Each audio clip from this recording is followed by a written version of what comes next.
Bonjour à tous, aujourd'hui je vais faire une vidéo sur le mauvais goût des Français, l'inélégance française. On dit pourtant que les Français sont élégants, on parle de l'élégance à la française, ça a peut-être été vrai, même très certainement auparavant, peut-être au début du XXe siècle, ça s'est peut-être poursuivi avec Alain Delon, etc. Mais aujourd'hui ça n'est plus du tout le cas. Les gens sont extrêmement inélégants. Je suis frappé quand je regarde les gens de tout milieu social de voir ce mauvais goût affligeant, c'est absolument abject. La manière dont les gens, le look des gens, la manière dont les gens s'habillent d'une part, et d'autre part la manière qu'ils ont à avoir des tatouages partout, absolument dégueulasses, enfin, c'est atroce. Et d'une manière générale, ça peut être aussi des bagues, des bracelets, enfin, ça n'est jamais suffisant, il en faut toujours plus.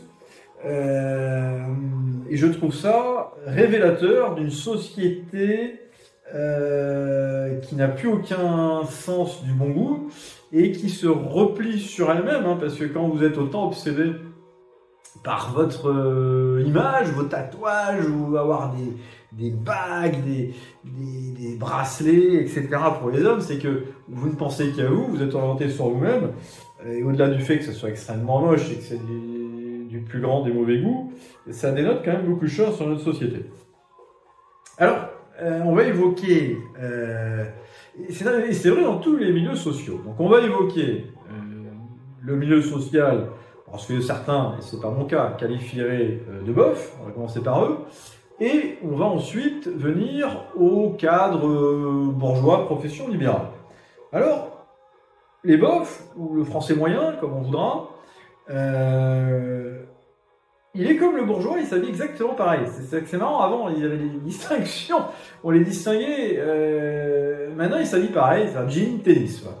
Alors, le bof s'habille avec un jean systématiquement et des tennis systématiquement, c'est frappant. Moi je vais me balader dans la rue, dans les supermarchés, et j'aime bien regarder, et je me dis, je suis sûr qu'ils seront tous en tennis, et ça ne loupe pas, c'est même pas 9 sur 10, je pense que sur 100 personnes dans un supermarché, moi j'habite à la campagne, hein, je vais dans les supermarchés, il n'y a que des bofs partout, et j'en suis aussi, hein, moi je suis un bof, mais je suis un bof qui met des chaussures de ville. Mes collègues bofs de la campagne ne mettent que des putains de tennis. C'est incroyable. Jean, tennis, avec un t-shirt. Il y a d'autres tenues. Il y a des tenues plus élégantes, il y a des tenues plus distinguées, il y a des tenues plus classes, il y a des tenues plus originales. Il n'y a pas besoin de s'habiller comme ça. Alors, ce qui va distinguer le français moyen du cadre sub bourgeois, c'est essentiellement les tatouages. Le tatouage est devenu un marqueur social parce que le bof français moyen a quasiment systématiquement un tatouage. Ce qui est moins vrai chez le cadre sub bourgeois. Je dirais là on doit être à 20% de taux de tatouage. Chez le bof, le taux de tatouage, très sans déconner, hein, moi je regarde, c'est hallucinant. C'est-à-dire que moi je le mets à 70%. Là où j'habite, en campagne, mes collègues bof, parce que encore une fois je suis un bof, mes collègues bof, ils sont à 70% tatoués. N'oublions pas que le tatouage, au-delà que ce soit une agression sur la peau, au-delà du fait que ce soit hideux, au-delà du fait que ce soit mauvais pour la santé, au-delà du fait qu'à vie vous avez cette grosse merde sur la peau, à l'origine c'est les prisonniers qui mettaient ça. C'est quand même hallucinant. Au même titre que le jean, à l'origine, c'était les cow-boys pour aller dans la boue, voire dans la merde, hein, franchement. Hein. Le jean, c'était la tenue pour aller dans la merde. Donc les gens, ils mettent une tenue pour aller dans la merde, avec des tatouages qui, à l'origine, sont des marqueurs de bagnard. C'est quand même hallucinant. C'est hallucinant. C'est complètement fou, quoi. Alors, non content d'avoir des tatouages, aujourd'hui, il y a énormément de gens qui vont agrémenter ça de bagues. Ils ont des bagues avec des têtes de mort, ou voilà. Ou des bracelets, 3-4 bracelets. Moi, j'ai de la personnalité. Ça se voit, je pense, dans mon propos, j'ai de la personnalité. C'est vrai, j'ai de la personnalité. Voilà. Est-ce qu'il y a que dalle. Il y a une chemise, il y a que dalle. Il n'y a pas un tatouage, il n'y a pas un bracelet, il n'y a rien. Peut-être une montre des fois, mais c'est tout. J'aime bien les montres, mais voilà, j'aime pas ça au porter, ça m'est désagréable. Et ça, c'est l'originalité. Avant, c'était le truc classique. Aujourd'hui, c'est pas classique, ça. Un gars qui a une chemise comme moi, et qui a que dalle au poignet, et qui a pas de tatouage, c'est devenu rare. C'est l'exception. Je suis l'exception. Je suis l'exception, je suis l'originalité, et fier de l'être, et je suis l'élégance, je suis le bon goût. Si vous prenez les gars comme Alain Delon, etc., voilà, pareil, ils n'ont pas 10 000 tatouages, ils n'ont pas 10 000 machins et partout. Non, ils ont une putain de chemise ou un polo. Voilà, c'est classe, quoi. Ça, c'est classe. Ça, c'est classe. Alors, à côté de nous, les bofs, nous retrouvons les gens de l'élite que je regarde avec des grands yeux, que je regarde de tout bas et je les regarde tout en haut, ces gens de l'élite dont je ne suis pas, qui ont beaucoup d'argent. Moi, très sincèrement, hein, j'ai un petit salaire, je suis plutôt pauvre, donc vraiment, je regarde ces gens-là qui ont réussi avec admiration, mais je suis surpris de voir la manière dont ils s'habillent. Je suis surpris de voir la manière dont ils s'habillent. Les cadres supérieurs, les professions libérales, tous ces gens-là, c'est pareil, ils ont un putain de jean avec des putains de tennis, comme les bofs, comme nous. Alors la marque va être un peu différente, hein. Souvent ils ont des New Balance, je sais pas pourquoi, ils ont tous cette marque-là, des New Balance, ridicule. Ou un peu plus récemment, là, c'est peut-être un peu plus à la mode, maintenant ils ont, alors j'ai noté la marque parce que des Veja, voilà, il y a marqué V. Alors, New Balance c'est NB, les Veja c'est V, un V vert. Ça c'est très bien, ça c'est très classe, c'est très très bien ça.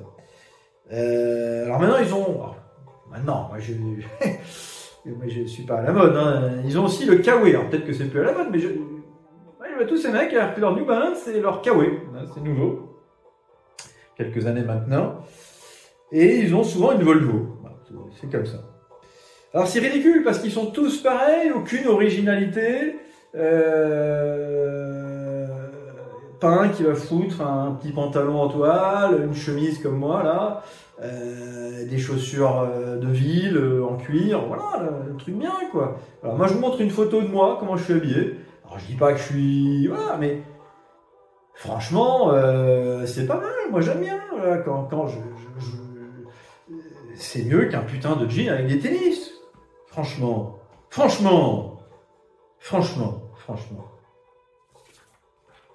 Alors, les mecs sont en plus ridicules parce que t'as des mecs, ils ont 55 ans, 60 ans, ils sont tout gros, ils veulent faire jeune, donc ils ont les cheveux un petit peu longs, souvent ils ont donc du bide, ils veulent mettre un jean, alors ils vont mettre un truc un peu de marque, ils vont choisir du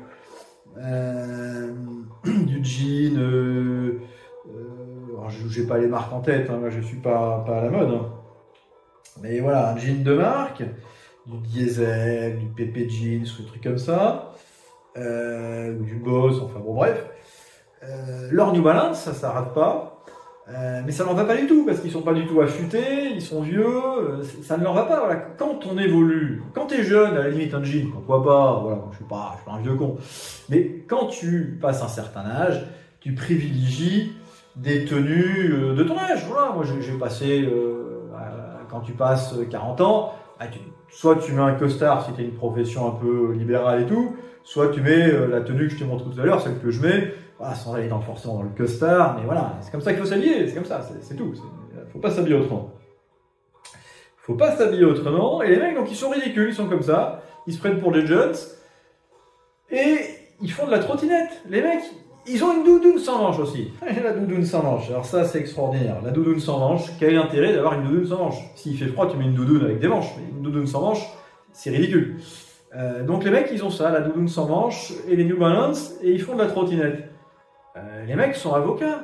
Est-ce que tu aurais vu, il y a 20 ans, 30 ans, même 10 ans en arrière, un putain d'avocat de 50 ans avec une doudoune sans manche, des New Balance sur une trottinette? Mais non, tu n'aurais pas vu ça, tu te serais mal, mais le mec il est fou. Et bien aujourd'hui c'est devenu quelque chose de tout à fait classique qu'on voit partout. Décadence de la société, baisse du niveau à tous les niveaux, parce que ça traduit une baisse de niveau général de tout. Alors moi je rigole un peu et tout, c'est pas un sujet très important, mais sans déconner, ça traduit beaucoup de choses. Je vous assure que ça traduit énormément de choses. Et on le voit aussi sur des événements particuliers. Avant de parler des événements, à l'époque, tous les milieux sociaux étaient bien habillés. Les mecs foutaient la tenue du dimanche, ils avaient un chapeau, une cravate, un costard, et c'est voilà, quel que soit le milieu social. Il y a un nivellement par le bas qui est vraiment déplorable. Alors sur les événements, je disais, les événements, on voit des trucs de fou. Tu vois des mecs venir à des putains d'enterrements avec des putains de tennis. Et moi, vous venez pas à mon enterrement avec des tennis, hein. Vous venez pas. C'est incroyable quand même, des mecs qui viennent à des enterrements en tennis. Et c'est pas un ou deux. C'est-à-dire que je pense qu'aujourd'hui, à des enterrements, la moitié des gonzes, ils ont des putains de tennis. C'est grave, hein. C'est grave. Au mariage aussi, alors là, bon, allez, si t'es jeune, machin, pourquoi pas, mais là aussi, les mecs, ils mettent des tennis pour faire style et tout, c'est ridicule, c'est ridicule. Et souvent, au mariage, ils veulent faire une tenue un peu extravagante, alors ils agrémentent de trucs de fous furieux, alors là, c'est du gel de partout, du parfum qui sent à 50 mètres,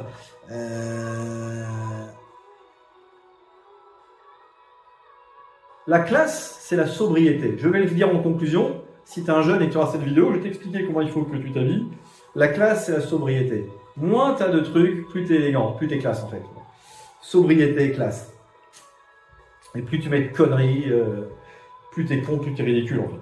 Toi, t'es pas con, en fait, je dis une connerie, mais tu es ridicule. Quoi. Pas con, mais ridicule.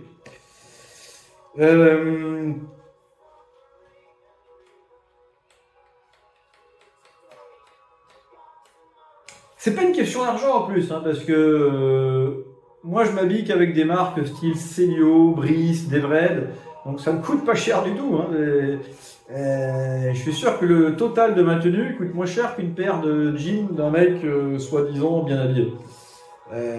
C'est qu'une question, l'élégance de silhouette. Quand tu as une silhouette fine, tu es plus élégant, c'est comme ça. Et de vêtements que tu portes, mais il n'y a pas besoin de mettre beaucoup d'argent dans les vêtements. On peut trouver des vêtements très bien, pour pas cher du tout. C'est plutôt le fait, encore une fois, d'être sobre et plutôt fin qui va faire que tu sois élégant.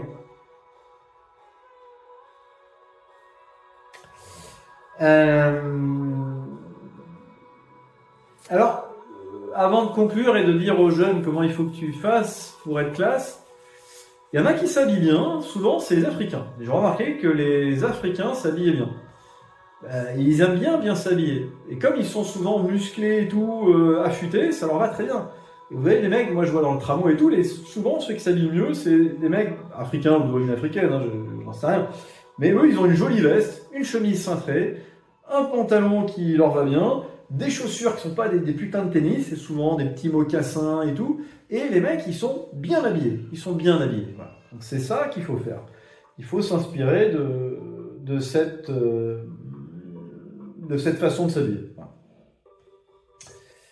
Voilà.